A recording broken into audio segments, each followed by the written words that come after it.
The letter. The room smelled like power. Not perfume. Not cologne. Power. The kind that settles in leather chairs worth more than most people's homes. The kind that echoes in silence because no one dares to fill it. The long mahogany table gleamed under the chandelier. Around it sat men in tailored suits, lawyers, politicians, business magnates, and criminals disguised as philanthropists. At the head of the table sat Marco De Luca. The man newspapers never named. The man governments quietly negotiated with. The man rivals disappeared because of. A mafia boss so powerful that his enemies didn't threaten him, they begged him. And tonight, he was bored. Across from him stood a young woman. Mid-20s. Simple black dress. No jewelry. No fear in her eyes. That alone irritated him. "Read it," Marco said casually, sliding a sealed envelope across the table. His men chuckled. She didn't move. One of the men leaned forward. "Do you know what's inside?" Marco smirked. A letter. Handwritten. Old Italian dialect. Hardly anyone alive can read it. He leaned back, fingers steepled. "I'll give you $1 million if you can read that letter out loud." The room burst into low laughter. This was entertainment. This girl had requested a meeting. Claimed she had information. Claimed she deserved to speak with him directly. And now she stood there, about to be humiliated. She finally picked up the envelope. Slowly. Carefully. The seal broke with a quiet tear that sounded louder than it should have. Marco watched her hands. Steady.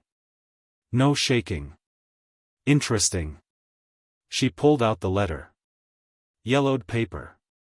Handwritten ink slightly faded. The laughter in the room grew. "Take your time," Marco mocked. She scanned the first line. Silence. The laughter faded. Her lips parted. And then. She began reading. Fluent. Perfect. Not just pronunciation. Understanding. Her voice was calm, clear, controlled. Marco's smirk faded. The dialect she was reading was nearly extinct, Sicilian from a village that no longer existed. Even his own translators struggled with it. Yet she read as if she had written it herself. The room fell still. She continued. Each sentence heavier than the last. Each word slicing through the arrogance in the air. Marco's fingers tightened on the armrest. Because he recognized the content. That letter wasn't random. It was personal. Very personal. It was a letter written by his father. A man who had died when Marco was just 17. A man whose secrets Marco had buried, or so he thought. The girl reached the final paragraph. Her voice did not tremble.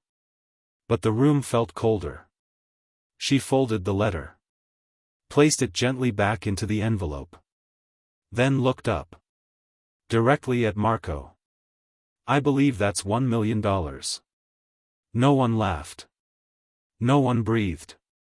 Marco studied her face. He wasn't angry. He was calculating. "Where did you learn that dialect?" he asked quietly. "My grandmother," she replied. She was from Corvina. Corvina. The destroyed village.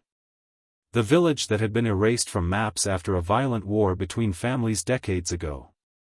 Marco's jaw tightened. "And your grandmother's name?" "Lucia Romano." The air left the room. Even the guards shifted. Lucia Romano was a name no one dared speak. She had been the only survivor of Corvina's massacre. And she had disappeared. Marco's father had once mentioned her. Only once. And never kindly. Marco leaned forward now. "Why are you here?" The young woman held his gaze. "You promised $1 million.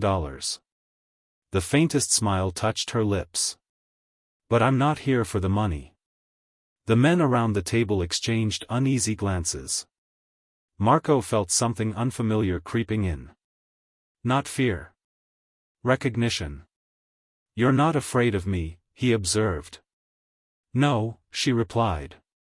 You should be afraid of the truth. The room froze. One of the lawyers cleared his throat nervously.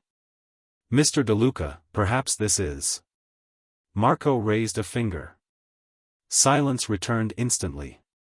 What truth? He asked. The girl walked around the table slowly. Every step deliberate. Every heel click echoing. You believe your father was a hero. Marco said nothing. You believe Corvina was destroyed because of betrayal from within. Still silence. She stopped beside him. Close enough that the guards tensed. You were lied to. Marco's eyes darkened. Careful. Very careful. She leaned slightly toward him.